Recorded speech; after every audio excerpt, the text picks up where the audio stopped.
from the womb, they go astray as soon as they're born, man, speaking lies. So when these Edomites are born, man, it's in their nature to be just deceitful, man, because they're devils, man. Right, which goes to the word, which comes from the word, Latin word diablos, meaning deceiver. They're deceptive in nature, man. They come, with that peaceable kind of approach, man. Right, but if, like anyone over 60 of Negro or Hispanic or Native descent, man, will tell you, man, that's how Esau rolls, man. He's deceptive in nature. That's because he's a devil, man. He's a demon. All right. It says here, the wicked are estranged from the womb. Right, they go astray as soon as they're born, speaking lies, man. Right. It says their poison is their poison is like the poison of a serpent.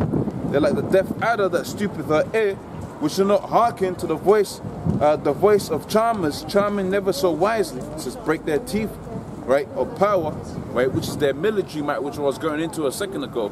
So even here in the book of Psalms, it's telling you, man, that the Lord is going to break their power, man, their military structure, right? Whether they go in under whether they, they like I've been saying, man, they're deceitful in nature. So America, right, could go and roll up into a country under the guise of NATO, or they could grow up into a country under the guise of the straight up Americans, man.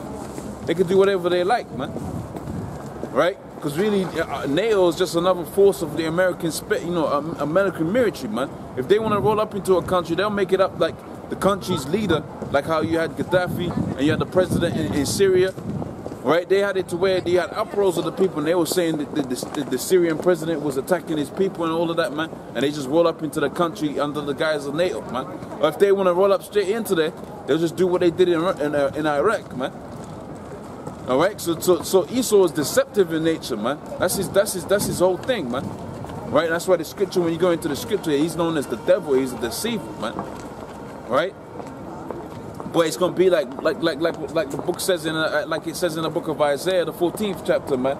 Right? When he's destroyed and wiped off the face of the earth, he's gonna be like, man, this is he that made the whole earth to tremble, man. All right. So it says there. Break their teeth or power, right, in their mouth, right? It says, break out the great teeth of the young lions, O Lord, and let them melt away as the waters which run continually. When he bendeth his bow to shoot his arrows, let them be cut in pieces. It says, as a snail melteth, let every one of them pass away, like the untimely birth of a woman, that they may not see the sun. All right. It says before you, and then I'm gonna jump to the point here. This is the 10th verse.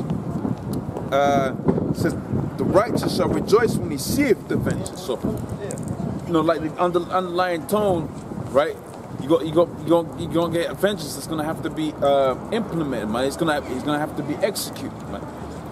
Right? Because in the book of 2 Thessalonians, right here. Right, this is the book of 2 Thessalonians, the 1st chapter and the 6th verse. It says, seeing it is a righteous thing with the Most High to recompense tribulation to them that trouble, man. Right? Doesn't Esau put all kind of hell upon the Negroes, Hispanics, Native Americans, man? Right? Since the conception of our captivity right up until now you got this hyper-technological form of enslavement, man. You got these people completely docile, right? Eating GMO foods and watching, whatever is on the screen, man. Right? And he's got these people completely, right, asleep. Right? But the scripture also says, man, right, it's high time to wake up out of sleep. Why? Because the Lord's coming back. Right? You got World War III just around the corner. When that all plays, into itself, man. That's all stuff that has to be happening. You got a chip. Right, the mark of the beast that a lot of people don't go into and they don't understand what it is, which is the RFID chip. Well, that's the mark of the beast, because you ain't gonna be able to buy or sell without the RFID chip pretty soon, man. Which is technology that they already implemented in their in their banking system, so you can make payments with that RFID chip already. Right, it's already in your bank card, it's already in your wallet. Right, on the tribal system, you got the Oyster card, that's already got the RFID technology. Right, and they're already making plans and steps in terms of security, so-called security in these different these different work firms to where you're gonna have the chip with it implanted in your arm to gain access into the building, man. So you can be damn sure that the market of beast is out there, and it's gonna come a time soon, right? Should they cause a calamity, like I've been saying, Esau is deceptive by nature, so to implement that complete, right, dominant rule over the people, whereby he's going to execute that complete dominant rule over the people by way of that RFID chip to complete that plan of his, right? He's going to have to implement that chip, and he's going to have to implement some kind of false flag so that everybody's going to have to take it, man. Right? But you know, the men of the Lord have been telling you about this, man. Right? Notwithstanding the Lord, when the Lord comes back on the scene, he said he ain't gonna be taking people to the market of beast. You're gonna have to have faith in that day, man. Right? To where you're gonna eat, and you ain't gonna have that chip, man. All right.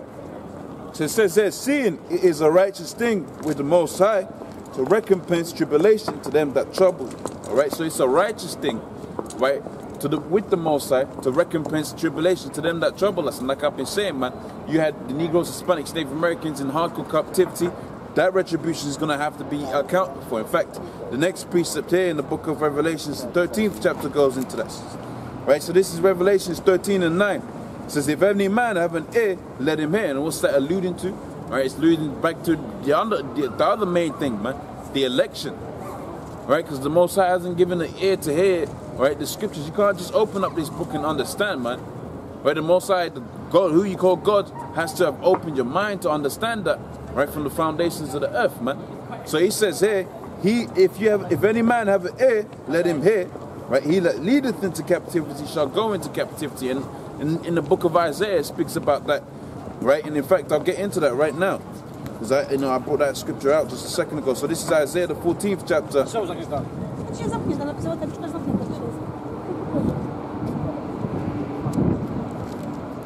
Right, it's Isaiah, the 14th chapter, and the 2nd verse. Right, it says, and the people shall take them and bring them to their place, and the house of Israel shall possess them in the land of the Lord for servants and handmaids. All right, so just like how you had the Negroes, Hispanics, Native Americans in all kind of hardcore captivity, man, you're gonna be in all kind of hardcore captivity, man. Where you're gonna be destroyed, man. Right? It's gonna be hard for you eating mice, especially, man. It's gonna be hard, man. 1,000 years of hardcore captivity, man. Hardcore bondage, man. All right. It says, and they shall possess them in the land of the Lord for servants and handmaids, and they shall take them captives, whose captives they were, and they shall rule over their oppressors. How about Shimmy Hawashai? It's going to have it to where we're going to rule over our oppressors, man. And that's going to be a damn beautiful thing, man. Right, to have the tables completely turned over in pretty much in one night, in one moment, man, in 1 hour, when you read in the book of Revelations, the 18th chapter. Right, because in 1 hour is the judgment of America, the vengeance that the Lord has prescribed unto the land of America. Right, it's gonna come in one day. It's gonna come in 1 hour, man. Right, you better believe that missile delivery system to take the missiles from the Russians, right, from the Chinese, from Eurasia, so you can understand, man. Right, that technology is already in existence, man. They just have to press that red button, man, and them weapons gonna fly, man. All right. It says there, and they shall rule them. And they shall rule over their oppressors, and it shall come to pass, right, in that day, the Lord shall give thee rest from thy sorrows. So, you got these dudes that want to get comfortable up in Esau society, man. The Lord's got it to where we're going to get our rest when he set up his kingdom, when he set up his throne, man. Right, and his throne's going to be set up upon the ashes of this society, man. All right, so you can understand. It says, it shall come to pass in that day the Lord will give thee rest from thy sorrows and from thy fear and from thy hard bondage, man. From thy hard bondage when thou was made to serve. Right? So that's the time we're gonna get our rest, man. Now this is back in the book of Revelations, the 13th chapter and the 9th verse. It says, if any man have an ear, let him hear. He that leadeth into captivity shall go into captivity. So you saw it in the book of Isaiah, the 14th chapter, man. Where we're going to rule over our oppressors, man, which is going to be a damn beautiful sight. All right? It says, he that killeth with the sword must be killed with the sword. So you got Esau doing all of this destruction in these different countries, man. He's destroying these different nations left, right, and center. All right? So he's going to have to pay retribution for that, man. Right? Like I've been saying, under the guise of NATO, they go all up into these countries, right? And in which I always make the point, man. right? These nations are nothing, right? These different heathen nations are nothing, right? But the point is, man, all things were made for Israel's sake, man. Right? When you go into the book of 2nd Ezra, man, it speaks about from and after these. In fact, let me get that, because you know I've been speaking upon that point. See if I can find it real quick. So it's gonna be in the book of 2nd Ezra. 2nd Ezra, the 6th chapter, and the 44th verse. It says, and after these, Adam also, whom thou hast made Lord over all creatures, of whom and the people also of whom come we all. So you got all of the nations upon the earth, right? They came from Adam, right? Right, and it says here, right, and the people also whom thou hast chosen. So even the people that the Most High chosen, they came from Adam as well. That goes to prove to you, right? The Most High didn't choose everybody, man. He chose a specific group of people, man.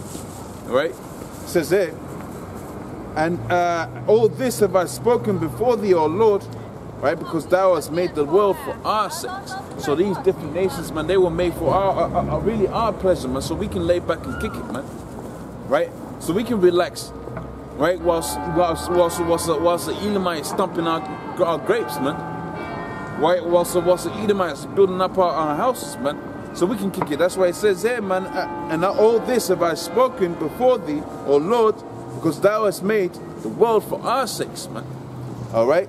It says, and as for the other people, which also come of Adam, thou hast said they are nothing, man. So all these other different nations that also come of Adam, other than the people that the Most High has chosen, man, it's been reputed that they are nothing. All right. It says that as for the other people which also came of Adam, thou hast said that they are nothing, but like unto spittle. All right. Right, like when you spit, man, the Most High said they're likened unto that, man. They're that. All right. It says, and has likened the abundance of them unto a drop that falleth from a vessel.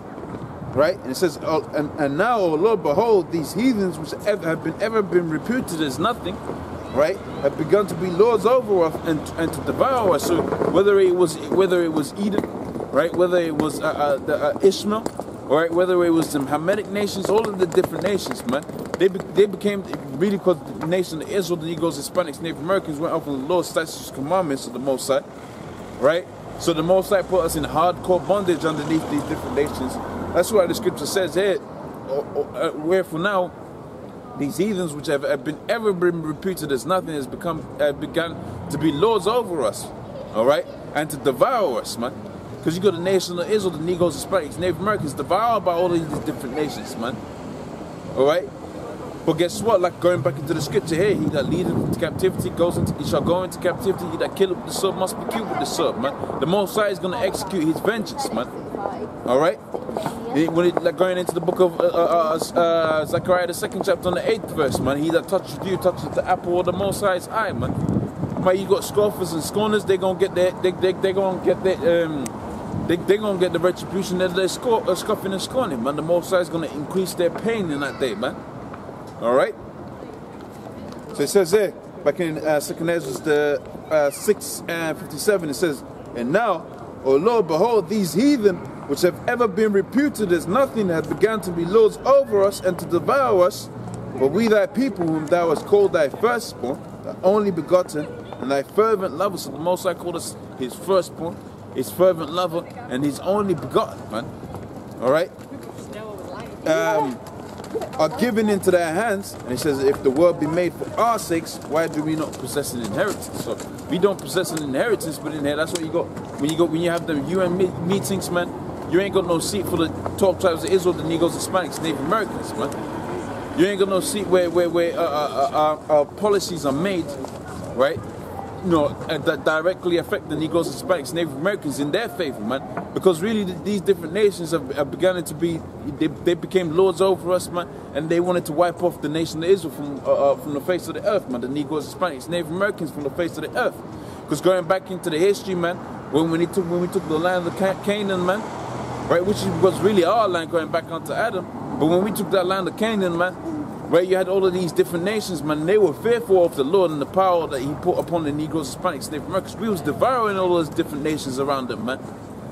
right? All of them are different Hamitic nations, of which really, you know, of the heathen nations, man, they're like some of the top, man, when it comes to warring, man. All right? When it comes to warring on the physical level, they kind of up there with the top, on the top, man. Right? But when Esau came into power, because his blessing is the sword, right? He became the top dog, man. Right? Because his blessing was the sword. So right now, what's the modern day sword? You got the ICBMs, the intercontinental ballistic missiles, man. Right? You got the nuclear weapons, man. Right? That's all a blessing of Esau, man. You got that to where you got these little nations in Africa. They ain't got no nukes or anything like that. Right, but when you go up into these different Edomite nations, when you go into these different Edomite nations, man, all right, they got all kind of nuclear weapons, man. Right, you got Russia with all kind of nuclear weapons. America will do thousands of nuclear weapons, man. Right, and they're gonna be used, man. Right, because when you go into the blessing of Esau in Genesis the 27th chapter, right. He says, by the sword shalt thou live. So he's going to be destroying all these different countries using them nukes. But the point I was making when it comes to fighting and all of that, man, Ham's kind of, you know, he's got a physical advantage over Esau. Definitely. So when we was growing up against some different nations, man, right, Ham was, you know, would have been one of the more tougher ones, one of our more tougher opponents. But we still took him down for the power of the Lord, man. So we was known as a warrior nation. We was known as a nation of really like an army, man. Right? That's why he's known as the Lord of Sabaoth, man, the Lord of a great army, man. All right. So it says there back in 2nd Ezra 7:59, it says, if the world now be made for our sakes, why do we not possess an inheritance? And how long shall this endure, man? So how long is going to be, right, that we was going to serve this demon and this devil, man? All right. Now I'm gonna get back into the book of Psalms, the 94th chapter.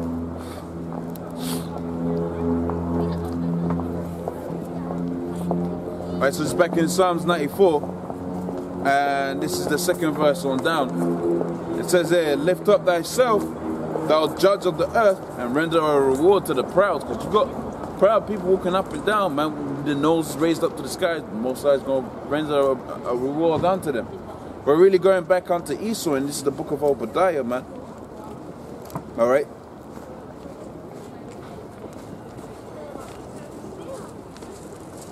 This is the book of Obadiah.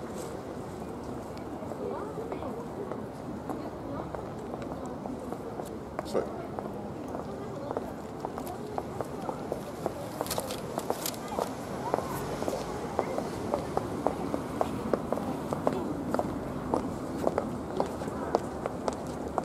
There we go. Right, this is the book of Obadiah, right? And it says here, man, the vision of Obadiah, right? I'm gonna start from the 2nd verse. It says, behold, I have made thee small amongst the heathen, right? And thou art greatly despised. So Esau's greatly despised. You go to these different countries, man. They thought, you know, America and England, they was all lands made, you know, paved, you know, but the streets were paved in gold and all of that, man. But really now it's like Esau and they're the perpetual reproach, man. They bear a perpetual reproach amongst these different nations, man. These different nations really hate Esau, man. Right, and that's why the scripture says here, the Lord has made them small, man. Right, thou art greatly despised amongst the different heathen nations. All right. It says, the pride in thy heart has deceived thee. Right. So he believes he could beat the Most High, really. That's why he's going to fight against the Most High. You know, you ain't going to fight a battle that you think you can't win, man. Right, so he actually believes that he's going to fight and he's going to be able to beat the Lord when the Lord comes back. But that ain't going to happen, man. Him and his chariots are going to be destroyed. Right? That's why, like I was saying, the point I was making, man, their teeth, their power is going to be brought down, man. It's going to be destroyed, man. Right? That's why it says break their teeth or power, break their military structure, break their whole monetary system, all of that, man. Their whole kingdom, man. Let it be destroyed. Right? The pride of thine heart has deceived thee, that thou dwellest in the clefts of the rock. And that gives you a clue of who's that's talking about, man. right? Whose habitation is high, that saith in his heart, who shall bring me down to the ground. So Esau rose like he can't be brought down, he can't be destroyed, man. Right? Because he's got that's his blessing, man. His blessing was the sword, man. So when he goes against these different nations, he just bombs the hell out of them. Right? And he feels that that's what's gonna make him prevail against the Most High. But the Most High is gonna be working on a different level, man. Right? He's gonna be working with technology that you ain't ever seen before, man. Right? That's why when you fire them lasers against the chariots of the Most High, man, they just swerve right out of there, man, moving faster than the speed of light and all of that, man. All right? Because they're working on a spiritual technological basis, man. Right? And all you know is carnal technologies, man. Right? But you're gonna soon learn, man. You can't match up with it. You can't box with the Most High, man. Your arms are too short. All right? Back in the book of Psalms, the 94th chapter, it says, how long shall the wicked triumph? Right? How long is this man's going to be in power doing all this destruction in these different nations, man? Right? It's the book of Job, the 20th chapter.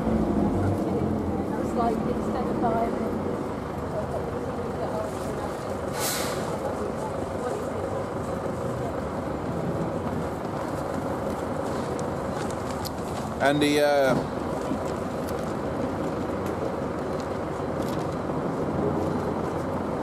I'm going to go to the 20th verse, and I'll come back to the 18th verse, all right? So this is Job 20 and 3, right? Because it seems like Esau's been going and he's been in power for the longest, but really it's a short time, right? On the grand spectrum of things, because when we get up into our own society, man's going to be able to live 1,000 years. Esau has even been in power, right, for succinctly for 1,000 years, man. When you break it up, when he was underneath the guys of the Greeks and the Romans, and you add all the years up, yeah,